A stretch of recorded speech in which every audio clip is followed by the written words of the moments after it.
Dengan apakah ku balas segala kebaikanmu, segenap hatiku menyembahmu Yesus,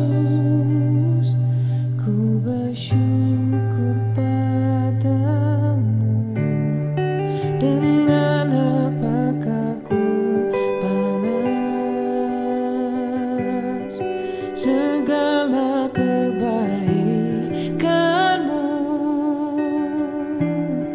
segenap hatiku menyembahmu Yesus, ku bersyukur padamu selamanya.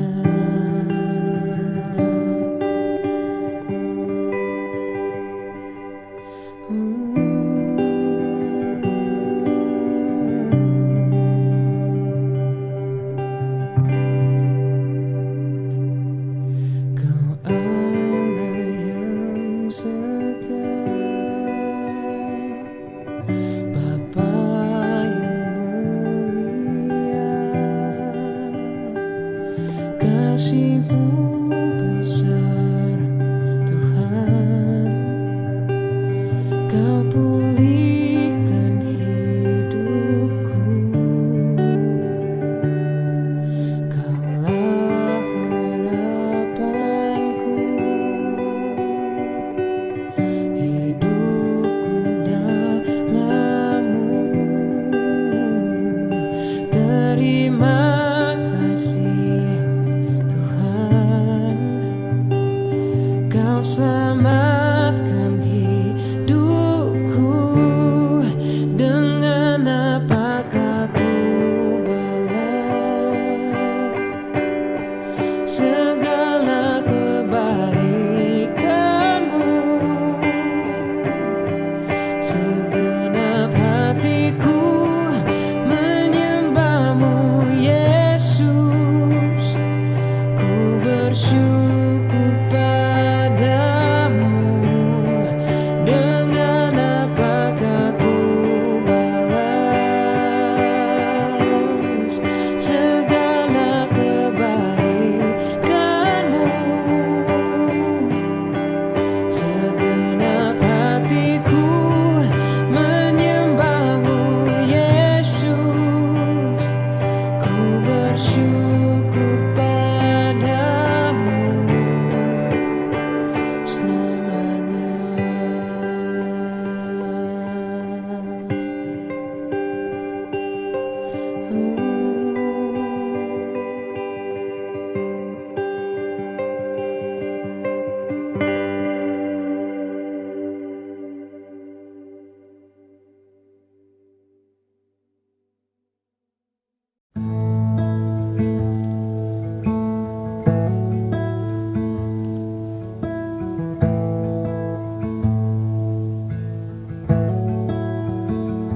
Seperti rusa yang haus, rindu aliran sungai-Mu.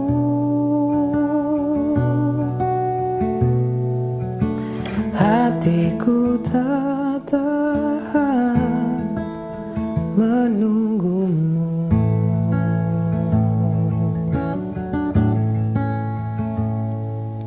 Bagai tanda gesang menanti datangnya hujan,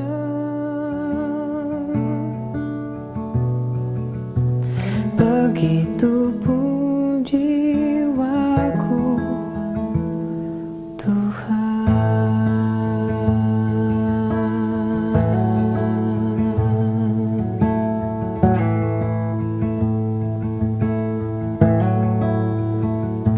Seperti rusa yang haus, rindu aliran sungai-Mu.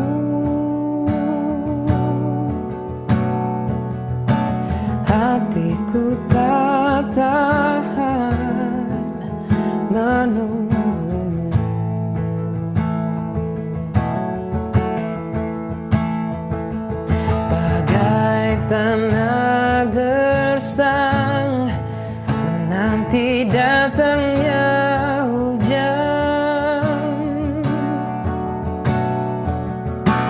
Begitupun jiwaku, Tuhan. Hanya Engkau pribadi yang mengenal hatiku. Tiada yang tersembunyi bagimu. Seluruh isi hatiku Kau tahu, dan bawaku untuk lebih dekat lagi padamu, tinggal dalam indahnya dekapan kasih-Mu. Hanya Engkau pribadi yang mengenal hatiku. Tiada yang tersembunyi bagimu. Seluruh isi hatiku Kau tahu, dan bawaku untuk lebih dekat lagi padamu, tinggal dalam indahnya dekapan kasih-Mu. Tinggal dalam indahnya dekapan kasih-Mu. Oh, tinggal dalam indahnya dekapan kasih-Mu.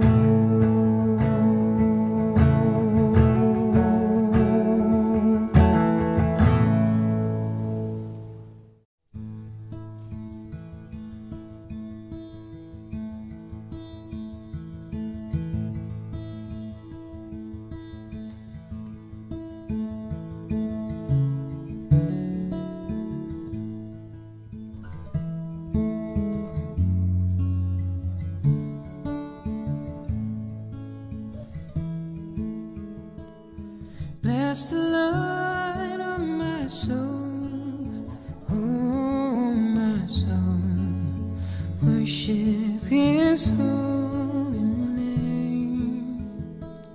Sing like never before, oh my soul, I worship Your holy name.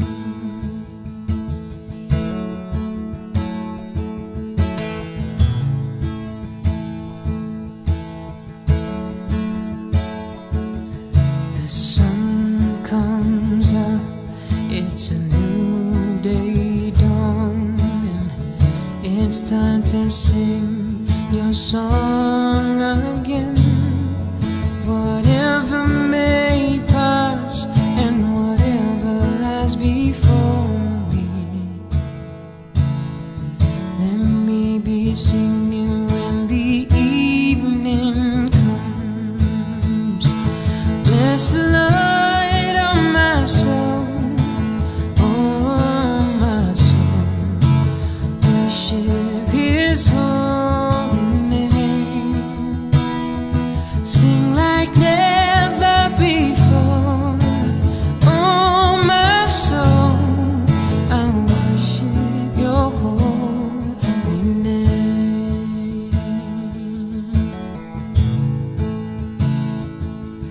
You're rich in love and You're slow to anger. Your name is great and Your heart is kind. For all Your goodness, I will keep on singing.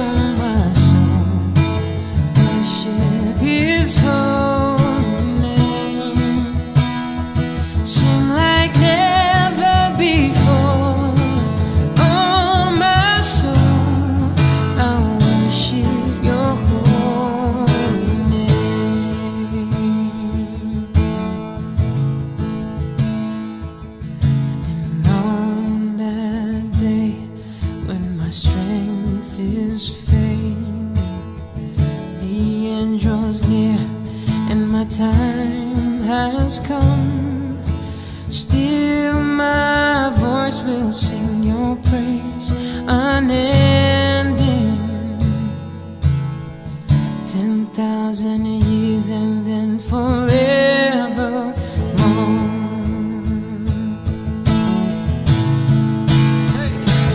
Bless the Lord, oh my soul, oh my soul, worship His holy name.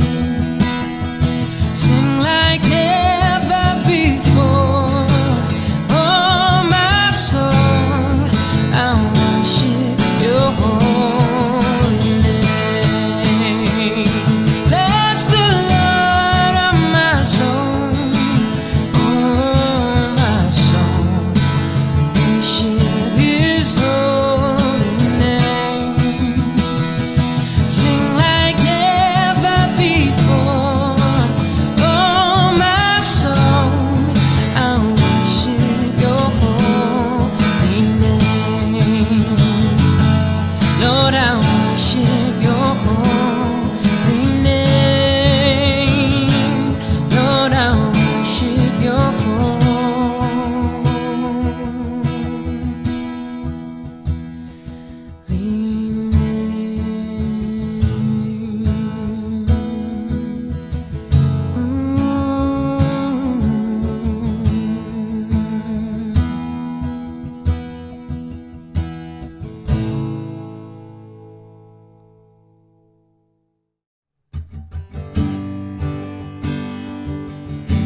di setiap musim hidupku.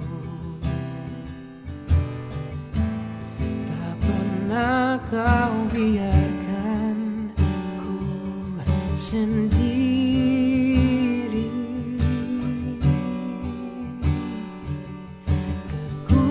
Kekuatan di jiwaku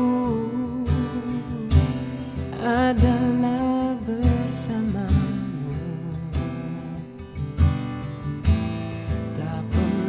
Aku ragukan kasih-Mu.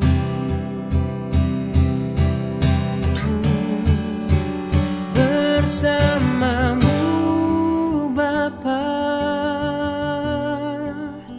ku lewati semua perkenanan-Mu yang teguhkan hatiku. Engkau yang bertindak, memberi pertolongan. Anugerah-Mu besar melimpah bagiku.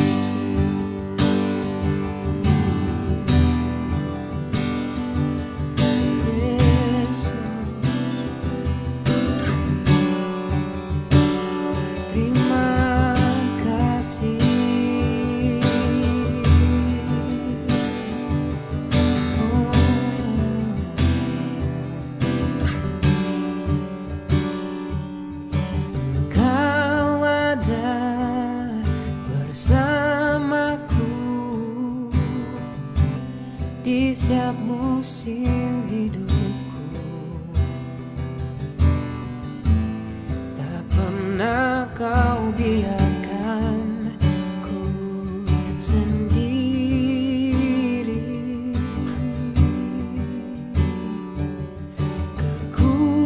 Kekuatan di jiwaku adalah bersama.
Shalom, setiap Jemaat GBI Cimanggis. Puji syukur kita naikkan ke hadapan Tuhan kalau pada hari ini kita dapat kembali berkumpul bersama-sama untuk kita melakukan ibadah secara virtual. Biarpun ibadah kita lakukan secara virtual, namun saya yakin dan percaya bahwa hadirat Allah nyata di tengah-tengah kita pada hari ini. Sebelum kita memulai ibadah, saya himbau untuk setiap kita dapat mengajak seluruh anggota keluarga kita untuk sama-sama beribadah pada hari ini. Dan juga jangan lupa untuk kenakan pakaian yang rapi sebagai tanda untuk kita menghormati hadirat Tuhan. Baik, saya ajak sama-sama kita satukan hati sebelum kita memulai ibadah, kita sama-sama berdoa di hadapan Tuhan. Kami mengucap syukur Tuhan buat setiap kasih setiamu dalam hidup kami. Kalau pada hari ini kami boleh kembali beribadah ya Bapa, kami naikkan syukur di hadapan Tuhan, dan kiranya Tuhan Engkau yang memimpin jalannya ibadah kami, mulai dari awal, pertengahan, bahkan hingga akhirnya. Biar kuasa dan hadirat Tuhan saja yang dinyatakan di tengah-tengah kami, dan Tuhan yang akan melawat setiap kami pada hari ini. Terima kasih Tuhan, terima kasih. Roh-Mu yang memimpin setiap kami, mencurahkan sukacita surga di tengah-tengah keluarga kami pada hari ini. Di dalam nama Tuhan Yesus Kristus, kami berdoa dan kami mengucap syukur. Haleluya. Amin. Kita mau nyatakan pujian iman kita bahwa Gereja Bethel Indonesia Cimanggis adalah gereja yang diberkati untuk memberkati. Gereja Bethel Indonesia Cimanggis, Gereja Bethel Indonesia Cimanggis, Gereja Bethel Indonesia Cimanggis, gereja yang diberkati untuk memberkati. Gereja Bethel Indonesia Cimanggis, Gereja Bethel Indonesia Cimanggis, Gereja Bethel Indonesia Cimanggis, gereja yang diberkati untuk memberkati. Gereja yang diberkati untuk memberkati. Gereja yang diberkati untuk memberkati.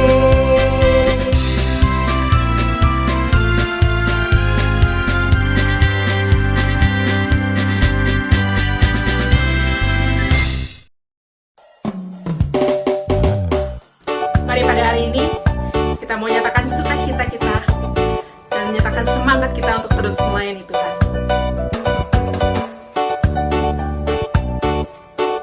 Sama-sama kita angkat pujian ini, katakan. Jangan lelah bekerja di ladangnya Tuhan, Roh Kudus yang beri kekuatan, yang mengajar dan menopang. Tiada lelah bekerja bersamamu Tuhan, yang selalu mencukupkan akan segalanya. Ratakan tanah bergelombang, timbunlah tanah yang berlubang, menjadi siap dibangun di atas dasar iman.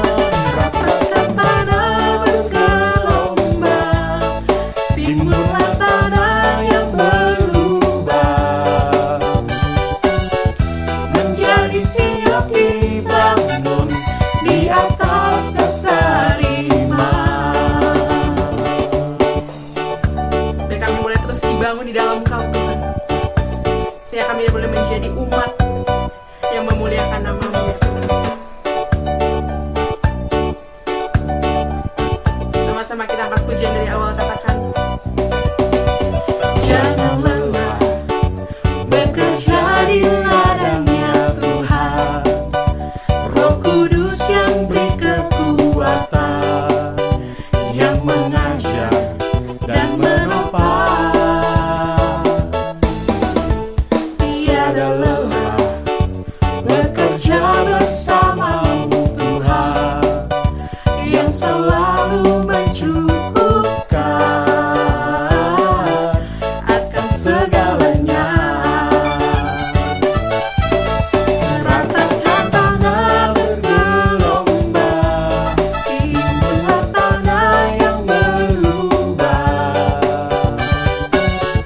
menjadi siap dibangun di atas dasar iman.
menggenapi setiap rencana-Mu dalam hidup kami.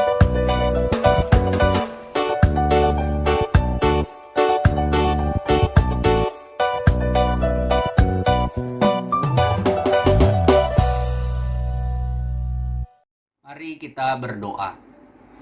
Terima kasih Tuhan Yesus, kami mengucap syukur karena kebaikan Tuhan kami boleh mengikuti ibadah online hari ini. Tuhan, saat ini kami mau bersyafaat. Oleh sebab itu Tuhan, kuduskan kami, layakkan kami ya Bapa. Kami berdoa untuk bangsa dan negara kami Indonesia dalam menghadapi pandemi ini. Kiranya Tuhan berikan hikmat kebijaksanaan kepada para pemimpin kami dan juga kepada pihak-pihak berwenang yang mengambil kebijakan untuk mengatasi pandemi di negara kami. Biar Tuhan Yesus kiranya setiap kebijakan boleh membuat pandemi ini cepat berlalu. Tuhan, kami berdoa bagi para korban, penderita corona, Tuhan sembuhkan di dalam nama Tuhan Yesus. Untuk para nakes Tuhan, biar kiranya juga Tuhan berikan kekuatan kepada mereka. Tuhan, kami berdoa juga saat ini bagi gereja kami, GBI Cimanggis. Kiranya setiap rencana untuk ibadah onsite, Tuhan Yesus yang memberikan hikmat, Tuhan campur tangan dalam segala sesuatu, penentuan keputusan-keputusan, biar Tuhan yang memakai kami sehingga semuanya berjalan dengan baik. Tuhan, setiap apapun yang dibutuhkan dalam ibadah nanti, biar boleh Tuhan tolong, Tuhan bantu, sehingga semuanya boleh tersedia tepat pada waktu Tuhan. Kami berdoa untuk para pelayan Tuhan, kiranya Tuhan Engkau memberkati, Engkau menguduskan mereka, biar dimanapun mereka berada boleh jadi berkat. Kami berdoa untuk Ibu Gembala, Tuhan Yesus memberikan hikmat, kebijaksanaan dalam memimpin kami. Tuhan berkati kesehatannya, Tuhan berkati juga keluarganya, berkati anak, menantu, cucu, biar kiranya ada dalam lindungan Tuhan saja. Kami berdoa untuk jemaat Tuhan, biar kiranya Tuhan dimanapun jemaat-Mu berada, nama Tuhan senantiasa dimuliakan oleh para jemaat Tuhan dalam persekutuan mereka bersama Tuhan, dalam tingkah laku mereka, dalam pemikiran maupun perkataan mereka. Tuhan, kami berdoa juga untuk jemaat-Mu yang dalam keadaan sakit. Kami menyatukan iman percaya kami di dalam nama Tuhan Yesus. Kiranya kuasa-Mu menyembuhkan mereka. Kami berdoa untuk ibadah-ibadah yang ada, ibadah raya, ibadah umas, ibadah doa pemulihan, ibadah komunitas wilayah, ibadah komisi pemuda, komisi sekolah minggu, dan ibadah yang lain. Biar kiranya Tuhan Yesus, ibadah-ibadah ini boleh menjadi sarana untuk kami semakin dekat dengan Tuhan. Berkati setiap alat-alat yang kami gunakan dalam ibadah online, berkati jaringan, kuota, biar semuanya boleh berjalan dengan baik. Di dalam nama Tuhan Yesus, kami serahkan ibadah raya yang sedang kami ikuti ini ke dalam tangan Tuhan. Biar ibadah ini boleh mendatangkan berkat bagi kami dan keluarga. Berkati hamba-Mu yang menyampaikan firman Tuhan dan para pelayan yang mengambil bagian dalam ibadah ini. Kiranya Tuhan Yesus senantiasa memberkati. Dalam nama Tuhan Yesus Kristus kami berdoa dan mengucap syukur. Amin. Berikan kami hati seperti hati-Mu Tuhan, untuk menggenapi setiap rencana dalam hidup kami.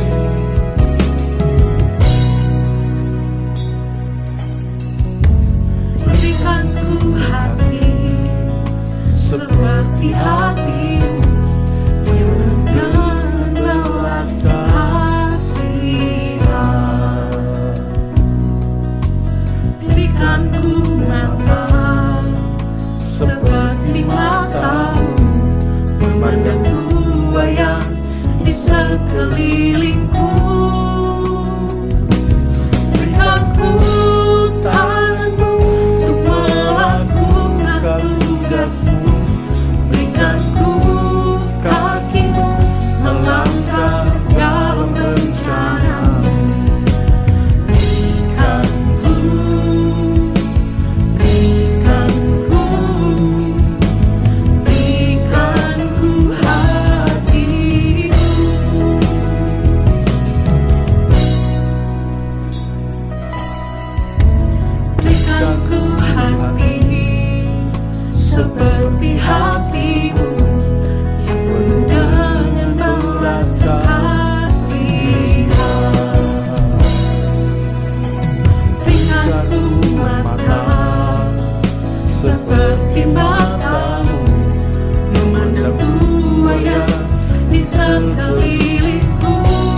Shalom Bapak Ibu Saudara dikasihi Tuhan. Kita bersyukur untuk kesempatan kita boleh kembali beribadah hari ini.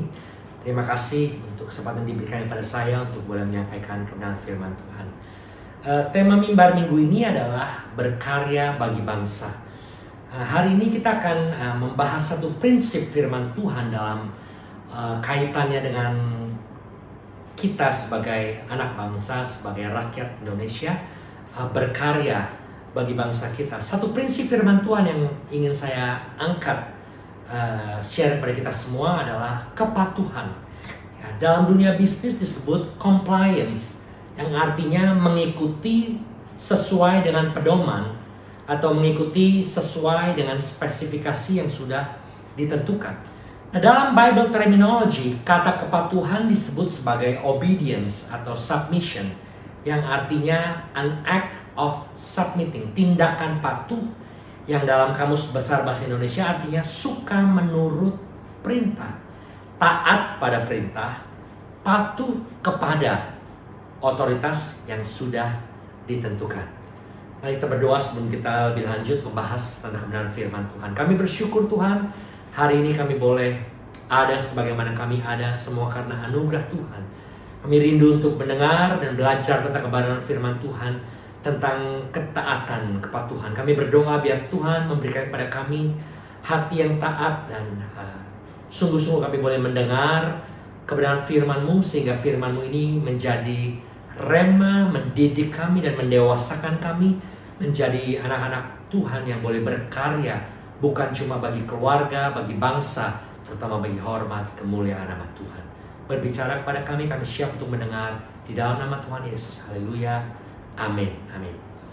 Saya beri judul khotbah saya hari ini adalah Absolute Submission atau kepatuhan yang mutlak.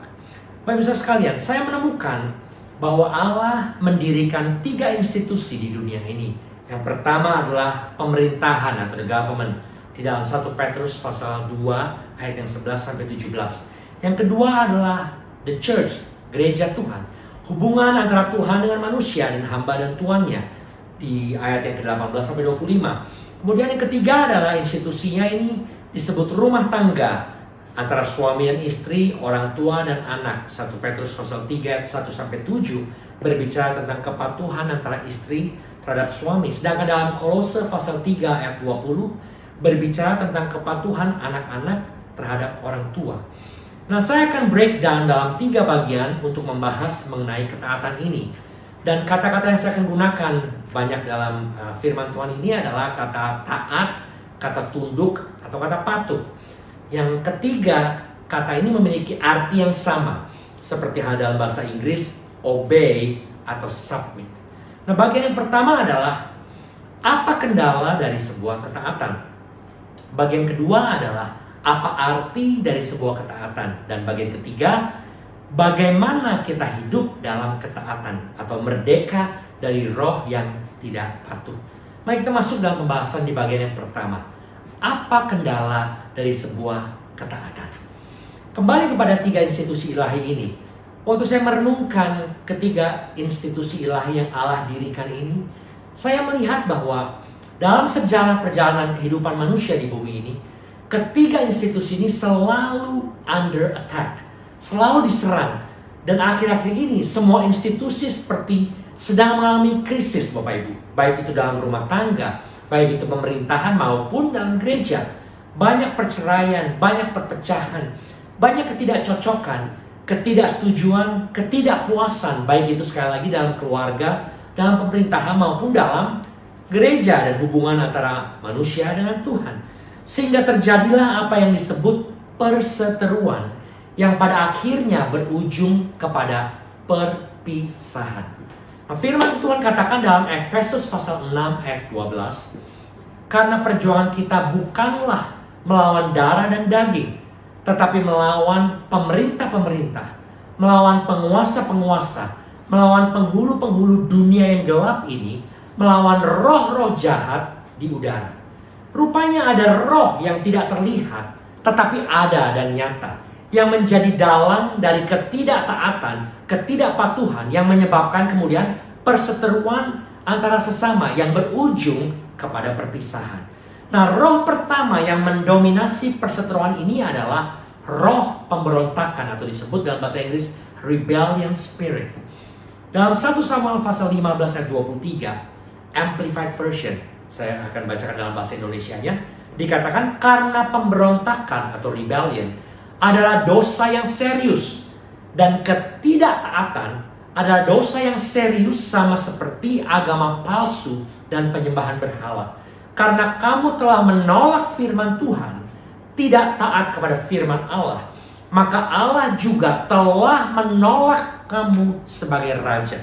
Nah, ayat-ayat ini disampaikan Samuel kepada Raja Saul karena ketidaktaatan Raja Saul kepada Allah.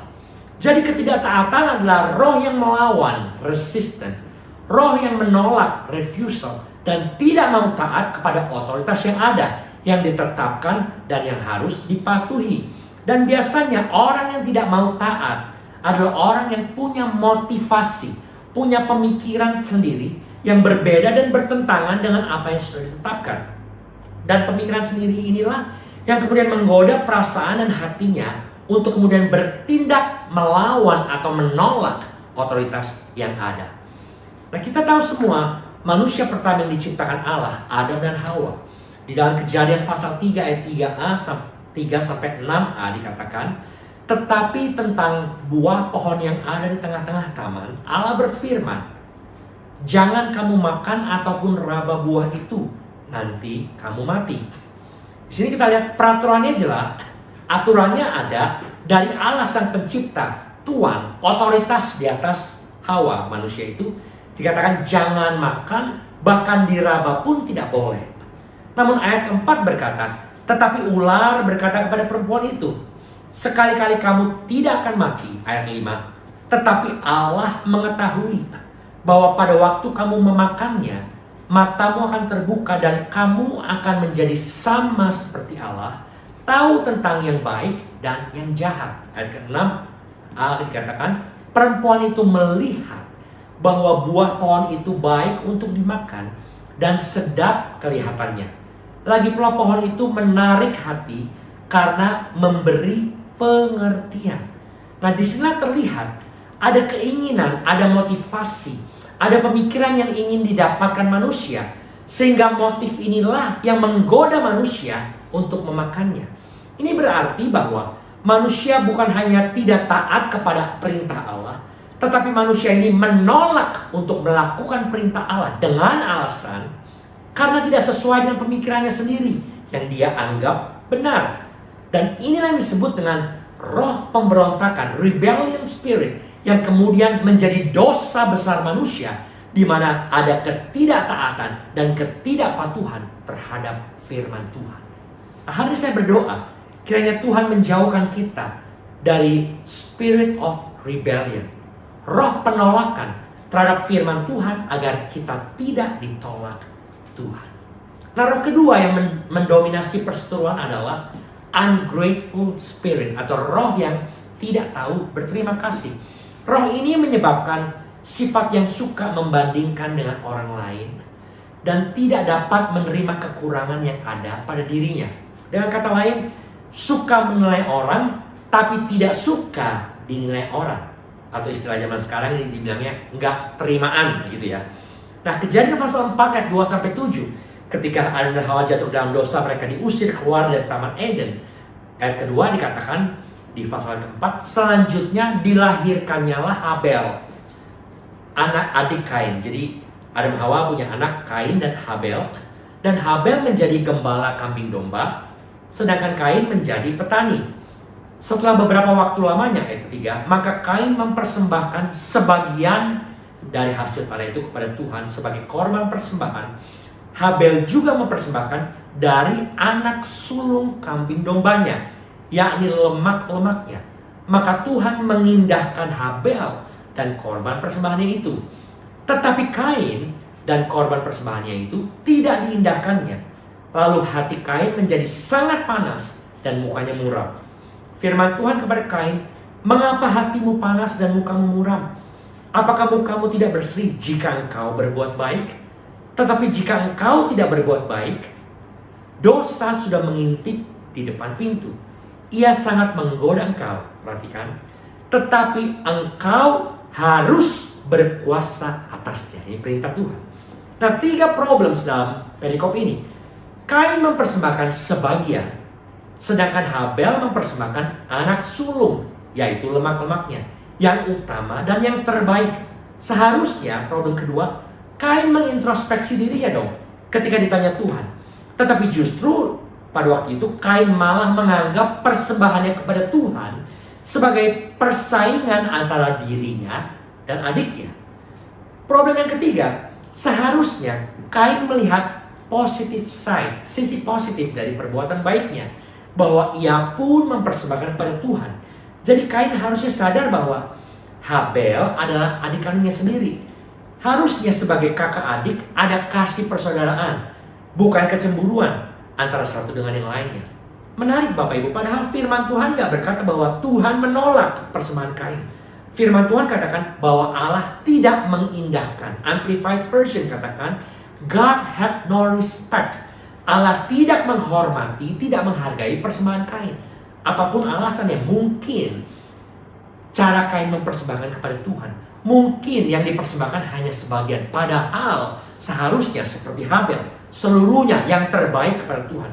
Tapi apapun alasan dari firman Tuhan berkata, Allah tidak menghormatinya. Kalau di ayat ke-9 dikatakan firman Tuhan kepada Kain, di mana Habel adikmu itu? Dan jawab Kain adalah, aku tidak tahu apakah aku penjaga adikku. Nah, disinilah terdengar nada penolakan itu, the rebellious spirit, roh pemberontakan Kain. Kain gak suka ditanya pertanyaan yang menyatakan kesalahannya. Tidak ada rasa pertanggungjawaban, tidak ada rasa bersalah, tidak ada rasa hormat, tidak ada rasa taat, tunduk patuh kepada Tuhan. Dan inilah yang menyebabkan kemudian pembunuhan pertama terjadi di dunia ini. Nah, bagaimana dengan keadaan kita, hati kita dan hidup kita hari-hari ini? Jika kita ditegur, kita ditanya, atau kita dinasihati oleh orang lain, apa respon kita? Kalau kita ditegur oleh firman Tuhan, baik yang kita baca maupun yang kita dengar setiap kali, apa respon kita? Bagaimana kita menerima dan menanggapinya? Saya ingin katakan, jangan terburu-buru untuk menjadi marah dalam respon kita. Hati-hati. Kalau kita nggak terimaan, kita merasa terusik, kita kecewa, atau mungkin kesel ingin balas dendam, ataupun menolak dan melawan dengan alasan apapun, hati-hati. Coba introspeksi diri kita. Apakah ada roh ketidakpatuhan, roh penolakan terhadap orang tersebut? Atau kalau yang menegur kita firman Tuhan, berarti apakah ada roh ketidakpatuhan terhadap firman Tuhan dalam diri kita? Jika kita melakukan sesuatu lalu karena kita membandingkan diri kita dengan orang lain, atau kita membandingkan otoritas di mana kita harus taat dengan otoritas yang lain, hati-hati Bapak Ibu. Bisa jadi akan timbul motif-motif yang lain dalam hati dan pikiran kita yang akan dapat membuat kita tidak puas dan pada akhirnya membuat kita menolak untuk taat kepada otoritas tersebut. Hari saya berdoa, kiranya Tuhan menjauhkan kita semua dari ungrateful spirit, sifat yang suka membandingkan dengan yang lain, juga roh yang tidak mau berubah atas kekurangan dan kesalahan diri kita sendiri. Haleluya. Sekarang kita akan masuk kepada pertanyaan selanjutnya. Kalau begitu, bagian yang kedua, bagaimana agar kita dapat menjadi anak Tuhan yang patuh dan taat, yang memiliki roh ketaatan, submission spirit, kepada firman Tuhan dalam hubungan dengan institusi yang Allah dirikan sebagai bagian dari kehidupan manusia. Nah, sehubungan dengan bulan kemerdekaan Republik Indonesia, Agustus ini ya, yang ke-76 tahun ini, mari kita melihat satu institusi yang Allah dirikan di bumi ini, yang terdapat dalam Roma pasal 13 ayat 1-7.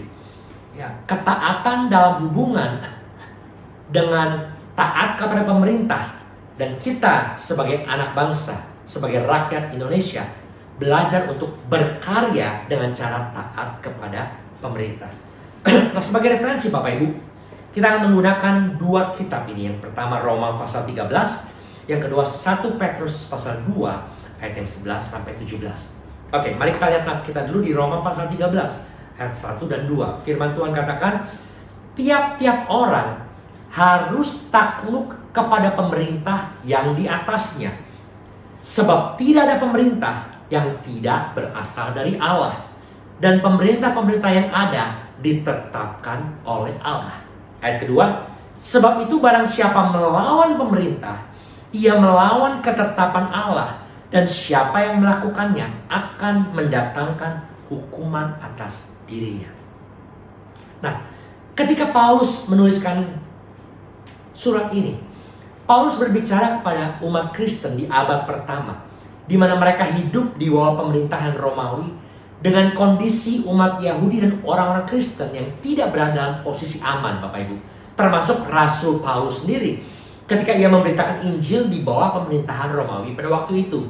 Tetapi di ayat pertama ini jelas dikatakan ya bahwa setiap orang, New Living Translation katakan everyone, tidak terkecuali, harus tunduk pada pemerintahan karena semua otoritas berasal dari Tuhan. Nah, kata pertama yang akan kita lihat adalah kata otoritas atau authority. Dalam Kamus Besar Bahasa Indonesia, otoritas berarti kekuasaan atau wewenang yang sah yang diberikan kepada lembaga dalam masyarakat yang memungkinkan para pejabatnya menjalankan fungsinya. Dan memang Yesus pernah berkata dalam Matius pasal 28 ayat yang ke-18b.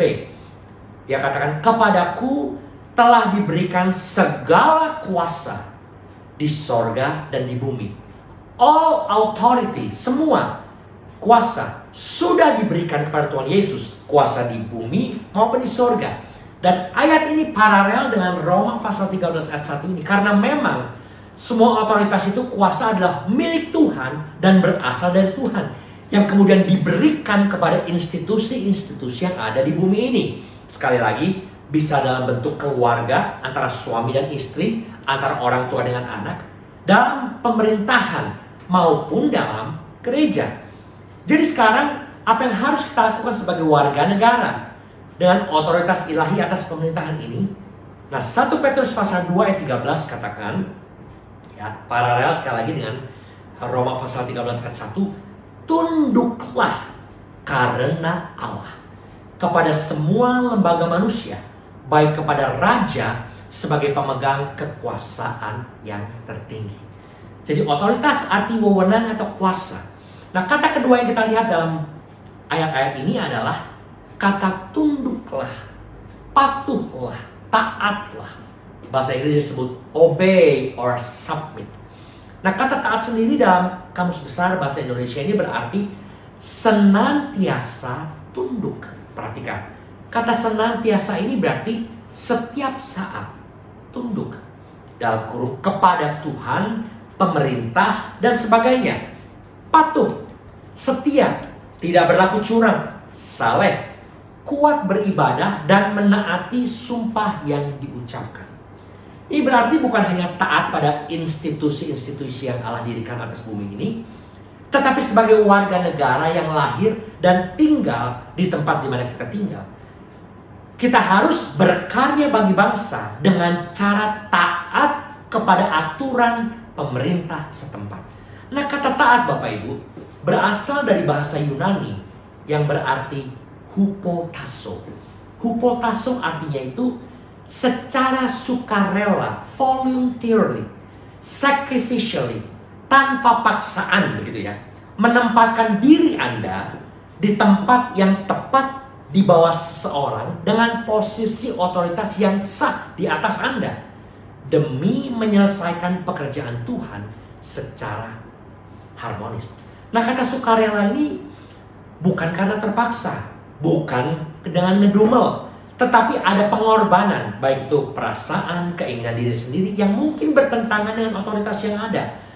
Tapi dengan pengorbanan diri kita ini, kita harus tetap patuh, taat pada otoritas yang Tuhan tempatkan atas kita dalam hidup kita. Nah, kalau Kamus Besar Bahasa Indonesia mengartikan senantiasa tunduk. Nah, hupotasso dalam bahasa Yunani, bahasa aslinya berarti sukarela, penuh pengorbanan untuk taat. Nah, dikatakan dengan jelas di 1 Petrus, kembali lagi kepada ayat kita, 1 Petrus 2:13, tunduklah karena Allah. Jadi alasan kita taat pada pemerintah. Ada karena Allah yang menempatkan pemerintah dan Ia yang mengajarkan kepada kita untuk taat pada otoritas di atas kita. Bapak Ibu, menarik. Tahukah bahwa kita sebagai orang Kristen, anak-anak Allah, kita memiliki dual citizenship, Bapak Ibu. Dua kewarganegaraan. Yang pertama, kita adalah warga negara kerajaan sorga. Filipi pasal 3 ayat 20a katakan, karena kewargaan kita adalah di dalam sorga. Dan yang kedua, selama kita masih tinggal di dunia ini, kita adalah warga negara dunia dimanapun kita berada. Bagi saya dalam hal ini dan mungkin bagi banyak dari kita berada di negara kita yang tercinta ini, Indonesia. Berarti saudara dan saya adalah warga negara Indonesia. Artinya kita harus taat dan tunduk kepada otoritas Allah, dan setelah itu kepada otoritas yang Tuhan berikan atas kita sebagai warga negara Indonesia, yaitu kepada pemerintah Indonesia.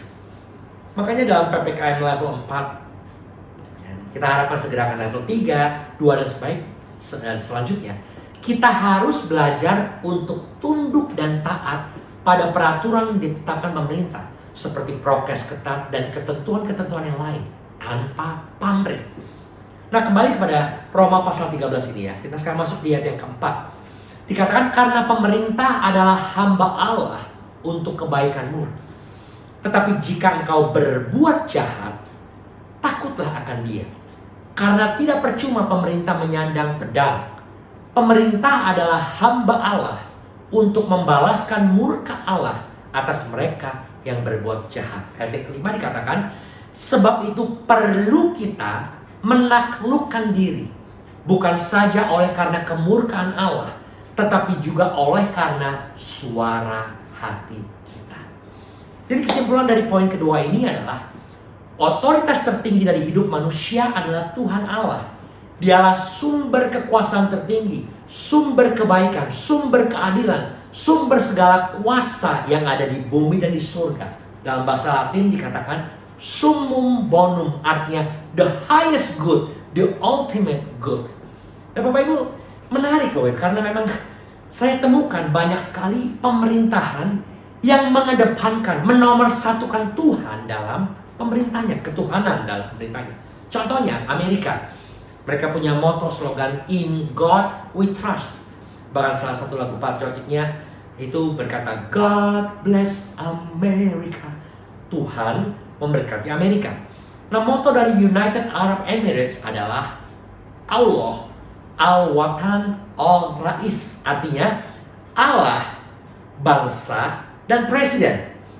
Negara tetangga kita Filipina punya moto maka dias, maka tau, maka kalikasan, maka bangsa, yang artinya untuk Tuhan for God, untuk rakyat for the people, untuk alam for nature, dan untuk negara for the country. Satu lagi, negara Uganda, ya, mereka punya moto for God and for my country, untuk Tuhan dan untuk negara. Nah, untuk negara kita Indonesia, kita tahu semua moto negara kita adalah Bhinneka Tunggal Ika, berbeda-beda tetapi tetap satu jua. Tetapi lambang negara Indonesia adalah Garuda Pancasila, yang memiliki sila pertama, yaitu apa?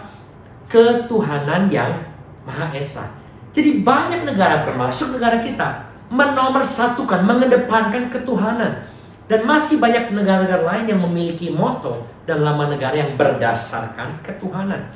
Jadi sekali lagi, Tuhan harus selalu menjadi yang pertama dan utama sebagai otoritas tertinggi dalam hidup manusia. Dan yang kedua, dalam hal ketaatan, otoritas tertinggi kedua dalam hidup manusia adalah pemerintah.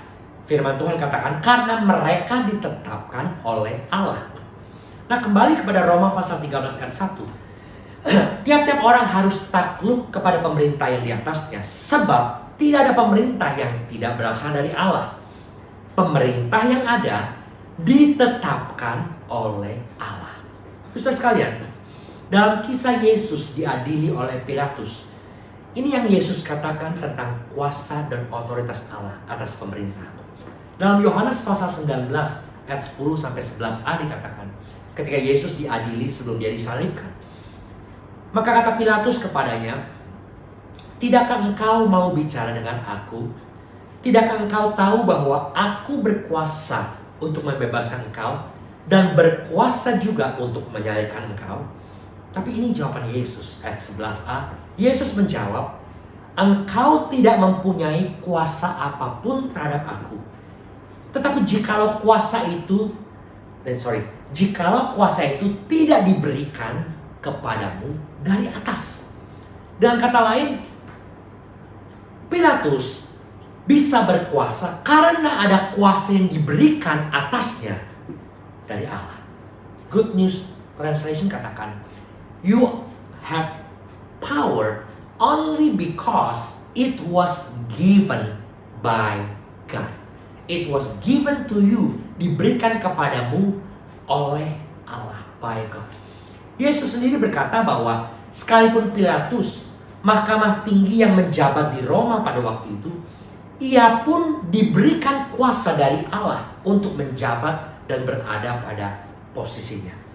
Jadi sekali lagi, kembali lagi, tugas kita sebagai warga negara untuk kita dapat berkarya bagi bangsa adalah setelah kita taat kepada Tuhan Allah, kita juga harus taat, submit kepada aturan dari otoritas yang ada di atas kita. Dalam hal ini, para pemimpin negara kita. Haleluya. Sekarang kita masuk kepada bagian yang ketiga, yang terakhir. Bagaimana kita hidup dalam ketaatan. Dengan kata lain, bagaimana kita hidup merdeka dari roh yang tidak patuh. Seorang berkata, "Disagreement is when submission is tested." Ketidaksetujuan adalah ujian atas ketaatanmu. Ketika kita belajar untuk taat, maka disitulah iman kita diuji dalam sebuah tindakan. Kepatuhan adalah sebuah ketaatan, dan ketaatan adalah tindakan iman. Waktu kita taat kepada Tuhan sebagai otoritas tertinggi, dan kita taat kepada pemerintah sebagai otoritas tertinggi di negara di mana kita tinggal, maka kita sudah melakukan firman Tuhan dan menempatkan iman kita ke dalam tindakan. Bapak Ibu ingat kisah Sadrak, Mesak, dan Abednego dalam Daniel pasal 3 ayat 13-30, nanti bisa baca setelah ini. Disinilah ketaatan Sadrak, Mesak, dan Abednego diuji. Ketaatan kepada Allah yang terutama dan ketaatan kepada pemerintah. Pada waktu itu pemerintahan mereka adalah Raja Nebukadnezar yang mengharuskan barang siapa yang tidak mau menyembah patung yang dibuatnya harus menerima hukuman. Jadi prioritas dari Sadrak, Mesak, Abednego harus taat kepada Tuhan dan kemudian harus taat kepada hukum yang berlaku yang ditetapkan pemerintah. Dan disitulah iman mereka diuji. Daniel pasal 3 ayat 17-18. Ini kata atau respon dari dari Sadrak, Mesak, dan Abednego. "Jika Allah yang kami puja sanggup melepaskan kami, maka Ia akan melepaskan kami dari perapian yang menyala-nyala itu dan dari dalam tangan-Mu ya Raja. Tetapi seandainya tidak, hendaklah Tuanku mengetahui ya Raja, bahwa kami tidak akan memuja dewa Tuanku dan tidak akan menyembah patung emas yang Tuanku dirikan itu." Sekali lagi, Sadrak, Mesak, Abednego taat pada perintah Tuhan dan mereka taat kepada hukum yang berlaku di pemerintahan Raja Nebukadnezar. Dan Tuhan melihat iman, melihat ketaatan mereka, dan lewat peristiwa itu justru nama Tuhan yang dimuliakan dan mereka dikatakan menjadi saksi untuk para wakil raja, para penguasa, para bupati dan para menteri raja. Bahkan mereka dipromosikan dan diberi kedudukan tinggi di wilayah Babel. Semua ini terjadi sekali lagi karena ketaatan. Nah, kembali pada pertanyaan terakhir di bagian yang ketiga ini. Bagaimana sekarang cara kita untuk kita memiliki hidup yang taat dan dibebaskan dari roh penolakan atau pemberontakan? Ada 2 poin secara cepat kita akan melihatnya. Yang pertama, kita taat dengan melawan atau menolak. Wah, ini kedengarannya contradicting Bapak Ibu ya. Kenapa taat Lalu kemudian dengan cara melawan. Apa yang dimaksud? Apa yang dilawan? Apa yang ditolak? Nah, di awal khotbah saya tadi, saya katakan firman Tuhan berkata dalam Efesus pasal 6 ayat 12, perjuangan kita bukan melawan darah dan daging, tetapi melawan penguasa, penghulu, roh-roh jahat di udara. Oleh sebab itu tugas kita yang pertama adalah kita harus melawan, harus menolak roh jahat itu. Roh pemberontakan, roh ketidaktaatan yang seringkali menggoda kita ketika kita hendak taat. Dalam 1 Petrus pasal 5 ayat 8-9 dalam Amplified Version, saya akan bacakan bahasa Indonesianya, dikatakan, jadilah sadar, waspada dan berhati-hati setiap saat. Musuhmu itu iblis. Jadi musuh kita bukan pemerintah, musuh kita bukan orang sekitar kita, bukan diri kita sendiri, tetapi roh iblis ya, yang berkeliaran seperti singa yang mengaum, sangat lapar mencari seseorang, pribadi lepas pribadi, untuk dimangsa. Tapi ayat 9 katakan, tetapi lawanlah ia dan teguhkanlah imanmu, melawan serangannya dengan berakar teguh dan tak tergoyahkan, karena mengetahui bahwa pengalaman penderitaan yang sama sedang dialami oleh saudara-saudarimu di seluruh dunia. Saudara sekalian, jelas dikatakan bahwa kita harus menolak, melawan roh iblis yang mencoba mengganggu untuk kita, anak-anak Tuhan, menyerang kita untuk kita menjadi tidak taat dalam hal ini. Nah, sadarkah kita bahwa sekarang ini kita sedang berada dalam peperangan, Bapak Ibu? Bukannya perang melawan COVID-19 virus, tetapi melawan roh-roh jahat yang mencoba mengacau, mencoba menghancurkan persatuan dan kesatuan bukan hanya rakyat, tetapi sesama anak-anak Tuhan. Dan iblis memang tricky. Dia selalu mengalihkan perhatian dan memutarbalikkan kebenaran, terutama firman Tuhan. Nah, sebab itu firman Tuhan katakan, lawanlah, tolaklah, jangan mau ikut tipu dayanya, khususnya dalam hal ketaatan. Apapun ditetapkan pemerintah kita, program-program yang ada, jangan dilawan dan jangan ditolak. Selama ketetapan yang dibuat tidak meminta kita untuk menajiskan diri kita sendiri dan tidak mentaati firman Tuhan, atau memaksa diri kita untuk menyembah berhala yang tentunya menodai kekristenan kita.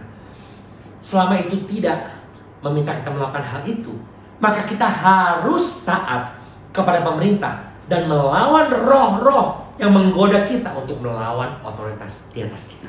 Dan saya percaya Tuhan pasti memberikan kepada kita kekuatan, kemampuan untuk menang dan merdeka atas roh yang tidak taat ini. Dan hal kedua, untuk kita dapat bagaimana untuk kita hidup dalam ketaatan. Yang kedua, kita taat dengan menaklukkan diri kita. Kalau yang pertama tadi kita melawan roh-roh jahat ini, yang kedua kita menaklukkan diri kita. Dalam Roma pasal 13 ayat 5 dikatakan, sebab itu perlu kita menaklukkan diri, bukan saja oleh karena kemurkaan Allah, tetapi juga oleh karena suara hati kita. Amplified Version katakan, karena kita tahu apa yang benar di mata Tuhan. Nah, paralel dengan 1 Petrus pasal 2 ayat 11 yang berkata, saudara-saudaraku yang kekasih, ini Petrus katakan, aku menasihati supaya sebagai pendatang dan perantau, kamu menjauhkan diri dari keinginan-keinginan daging yang berjuang melawan jiwa. Nah, salah satu hal yang tersulit untuk ditaklukkan manusia adalah dirinya sendiri, keinginannya dan suara hatinya. Oleh sebab itu, untuk kita dapat menjauhkan diri dari keinginan daging, kita harus mendekat kepada Tuhan. Kenapa seperti ini, Bapak? Karena suara hati manusia atau keinginan daging manusia itu sering kali lebih dominan daripada suara Roh Kudus. Sehingga apa yang seharusnya kita lakukan, tapi yang seharusnya tidak kita lakukan lah yang kita lakukan gitu ya. Dalam Roma pasal 7 ayat 18-20 Paulus katakan di ayat yang ke-19, sebab apa yang aku kehendaki yaitu yang baik yang aku perbuat, sebab bukan apa yang aku kehendaki, melainkan apa yang tidak aku kehendaki yang aku perbuat, Bapak Ibu. Dan rupanya peperangan kita ini bukan hanya melawan roh-roh jahat yang ada di udara, tetapi peperangan kita juga menaklukkan keinginan daging kita yang cenderung dikuasai oleh keinginan yang berasal dari roh jahat yang sering kali menggoda kita untuk tidak taat. Oleh sebab itu, satu-satunya solusi untuk kita dapat menaklukkan kedagingan kita ini, menang atas ketidaktaatan ini, adalah mendekat kepada Tuhan. Haleluya. Yakobus pasal 4 ayat 8a dikatakan, mendekatlah kepada Allah dan Ia akan mendekat kepadamu. This is the only solution. Satu-satunya solusi, jawaban, dan cara untuk kita menaklukkan kedagingan kita. Menurut beberapa psikolog, Bapak Ibu, manusia memiliki 9 quotients. Ya, ada IQ, ada EQ, ada SQ, ada PQ, ada MQ, ada EQ, ada ESQ, ada CQ, ada LQ. Waduh, paling banyak banget. Apa sih? Kita mau belajar psikologi enggak Bapak Ibu? Ini cuman saya sampaikan aja. Ada 9 yang para psikolog teliti tentang manusia. Tetapi yang umum sering kita dengar adalah, saya akan ambil 4 saja. Yang pertama adalah IQ atau intelligent, cara kita berpikir, quotient. Yang kedua emotion, emotional quotient. Yang ketiga adalah spiritual, kerohanian. Yang keempat adalah physical, ya, kekuatan fisik kita. Nah, dari keempat hal ini, ya, 4 faktor ini, mana yang lebih dominan dalam hidup kita? Nah, Yesus sendiri berkata dalam Matius pasal 26 ayat 41, ketika dia mengajak ketiga muridnya untuk berdoa bersama dengan dia sebelum ia diserahkan untuk disalibkan. Yesus berkata, berjaga-jagalah dan berdoalah supaya kamu jangan jatuh ke dalam pencobaan. Roh memang penurut, tetapi daging lemah. Nah, dalam hal menghadapi pencobaan, mana yang lebih kuat? Roh yang penurut atau daging yang lemah? Spiritual quotient, SQ, atau PQ, physical quotient, atau EQ yang lebih kuat? Nah, kita sudah membahas sebelumnya bahwa ketaatan itu membutuhkan pengorbanan, yaitu keinginan sendiri harus dikorbankan. Dan ketaatan itu membutuhkan penguasaan diri. Nah, kedua hal inilah yang menjadi akar dari ketidakpatuhan kita. Dan Yesus berkata kepada murid-muridnya untuk berjaga-jaga dan berdoa. Jadi kesimpulannya, SQ kita, spiritual quotient kita harus lebih tinggi daripada IQ, lebih tinggi dari EQ, lebih tinggi dari PQ kita, sehingga Roh Kudus, Roh Allah yang ada di dalam kita, yang akan mendorong kita untuk berbuat baik, terutama dalam hal ketaatan. Dan Yesus katakan, 2 hal yang harus kita lakukan adalah berjaga-jaga, stay alert, dan stay connected, mendekat kepada Tuhan. Maka disitulah kita akan mendapat hikmat, mendapat kekuatan, kemampuan untuk kita dimerdekakan dari roh yang tidak taat, dan kita menjadi anak-anak Tuhan yang berkarya bagi bangsa dalam hal taat dan patuh pada pemerintahan. Dalam keseharian kita, mungkin di antara kita ada yang berkata, Pak, saya mau beribadah kalau saya sedang ada gairah. Pak, saya mau baca Alkitab pada waktu nanti saya merasa perlu. Atau saya mau berdoa kalau nanti saya sedang dalam masalah. Seseorang berkata, if you only pray when you are in trouble, then you are in trouble. Kalau engkau hanya berdoa waktu engkau berada dalam masalah, nah berarti saudara sedang bermasalah gitu ya. Nah, ada yang berkata, saya akan memberi persembahan ke gereja nanti pada waktu gereja lagi kurang. Toh sekarang gereja masih pas atau masih cukup. Oh, saya akan setuju kepada pemerintahan yang ada sekarang ini. Tetapi ada pembatasan-pembatasan tertentu dan ketentuan yang saya nggak mau taati. Dan saya akan mencoba mencari cara untuk menghindar dari aturan tersebut. Atau bagaimana dengan yang ini Bapak Ibu? Saya tahu tentang firman Tuhan. Saya mengerti tentang dosa. Tapi saya masih suka bermain dengan dosa. Masih hidup dalam dosa. Dan saya lebih mencintai dosa daripada mencintai kekudusan. Nah, banyak alasan yang seringkali berhubungan dengan keinginan daging kita, dan bukan apa yang seharusnya Tuhan ingin kita lakukan. Padahal sebenarnya kita tahu apa yang harus kita lakukan sesuai dengan yang firman Tuhan katakan. Nah hari ini, maafkan saya jika saya harus berkata dengan jujur. Kalau masih ada di antara saudara yang memiliki pemikiran dan pandangan seperti di atas tadi, saya katakan berarti saudara masih belum merdeka, masih belum dapat berkarya dari roh yang tidak patuh ini. Dan doa saya adalah jangan kalah oleh keinginan kita. Jangan kalah keinginan daging kita, tetapi bertobatlah, berubah. Izinkan Roh Kudus lewat firman Tuhan hari ini mengubah hati dan pikiran saudara, sehingga kita betul-betul terbebas, menang dan merdeka dari roh yang tidak patuh. Jangan terbelenggu oleh roh yang tidak taat, atau yang saya sebut dengan roh penolakan atau roh pemberontakan.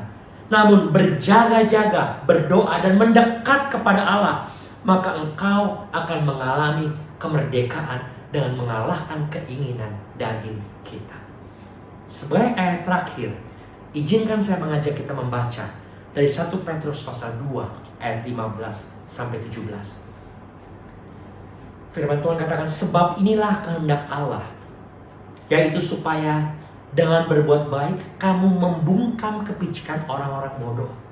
Hiduplah sebagai orang merdeka dan bukan seperti mereka yang menyalahgunakan kemerdekaan itu untuk menyelubungi kejahatan-kejahatan mereka, tetapi hiduplah sebagai hamba Allah.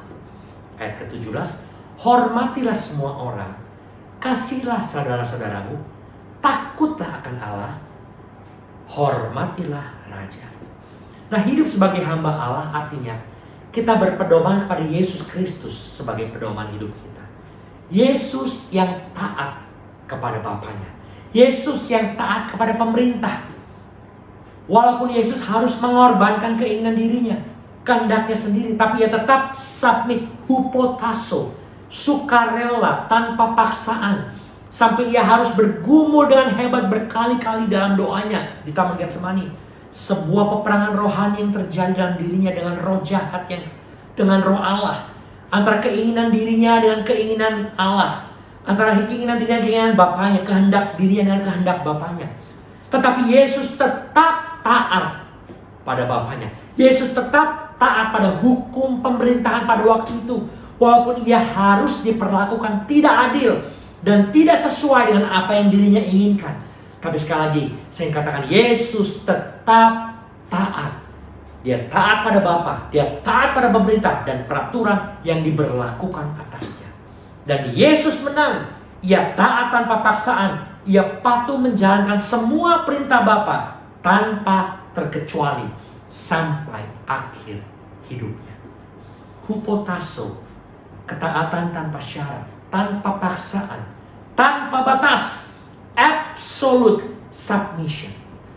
Dan doa saya hari ini, kiranya Tuhan memberikan kepada kita hati yang mau berkarya bagi bangsa, hati yang mengasihi bangsa kita dengan cara kita taat, memiliki roh yang taat dan patuh, baik dalam keluarga kita, baik dalam gereja, tetapi terutama patuh kepada pemerintah kita, karena mereka adalah otoritas yang diberikan Tuhan, memegang kuasa atas rakyatnya, tapi otoritas itu dari Tuhan sebagai pemegang kekuasaan yang tertinggi di bumi dan di surga. Karena Tuhan memampukan kita untuk memiliki roh ketaatan ini. Amin. Buat firman Tuhan, mari kita berdoa bersama. Haleluya. Bapa, kami bersyukur hari kami boleh belajar satu kebenaran firman Tuhan untuk kami menjadi anak-anak Tuhan yang taat. Sebagai warga negara Indonesia, kami taat kepada pemerintah Indonesia. Ampuni kami Tuhan kalau selama ini kami kurang taat. Kami mungkin punya keinginan sendiri yang bertentangan, yang membuat kami tidak setuju dengan apa yang pemerintah ingin untuk kami lakukan. Ampuni kami Tuhan. Hari kami belajar bahwa pemerintah adalah otoritas yang Tuhan berikan di bumi ini. Tapi kami sadar bahwa seluruh kekuasaan yang mereka miliki juga datangnya dari Tuhan. Oleh sebab itu mampukan kami Tuhan untuk taat kepadamu dan taat kepada pemerintah. sebagai wujud nyata dari karya kami sebagai anak bangsa.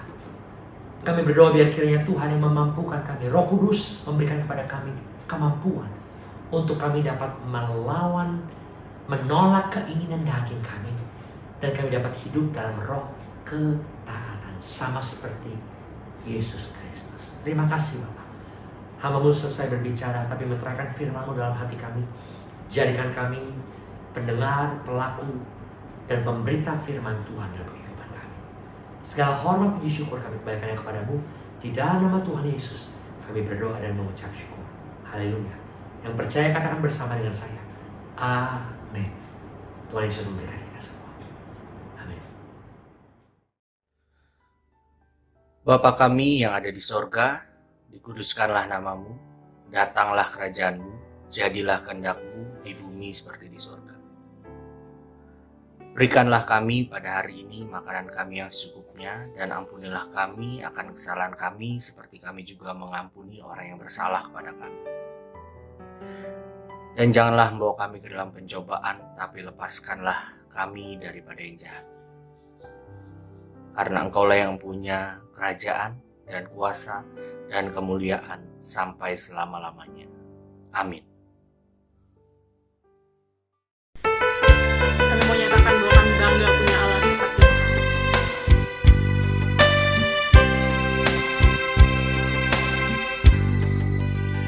Kami bangga memiliki Allah seperti-Mu.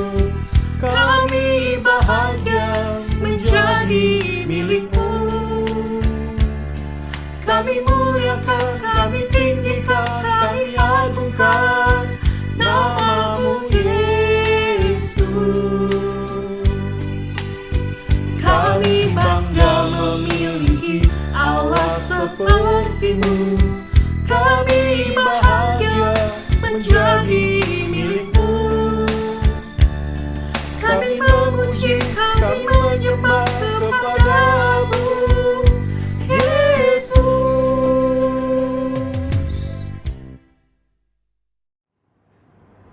Sidang jemaat yang dikasihi Tuhan, kita akan segera mengakhiri ibadah kita.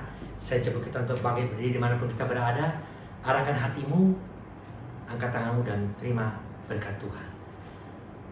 Sekarang terimalah berkat yang sempurna dari Allah Bapa, cinta kasih dari Tuhan Yesus Kristus, dan di dalam persekutuan dengan Roh Kudus akan menyertai dan memberkati saudara dan saya mulai hari ini sampai selama-lamanya. Di dalam nama Tuhan Yesus, terimalah berkat yang sempurna dari Allah Bapa, Allah Anak, dan Allah Roh Kudus, yaitu di dalam nama Tuhan Yesus Kristus. Yang percaya dan menerima berkat Tuhan, katakan bersama dengan saya. Amin. Amin. Tuhan Yesus memberkati. Sebelum kita mengakhiri ibadah kita, mari kita angkat pujian Terima Kasih Yesusku.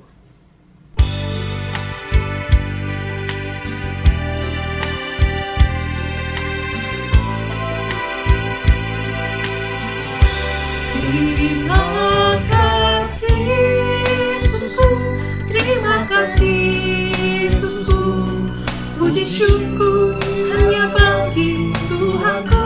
Terima kasih Yesusku, terima kasih Yesusku, puji syukur hanya bagi Tuhanku.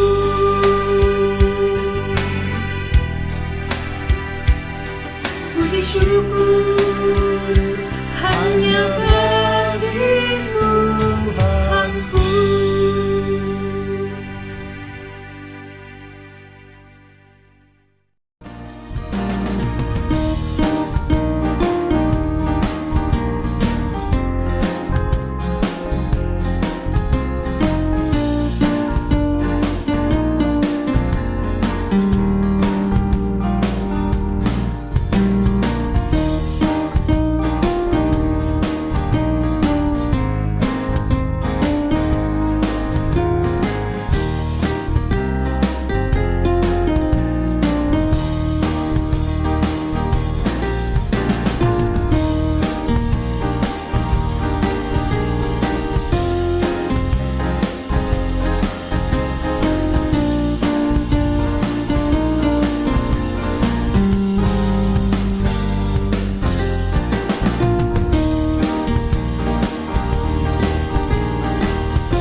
stand to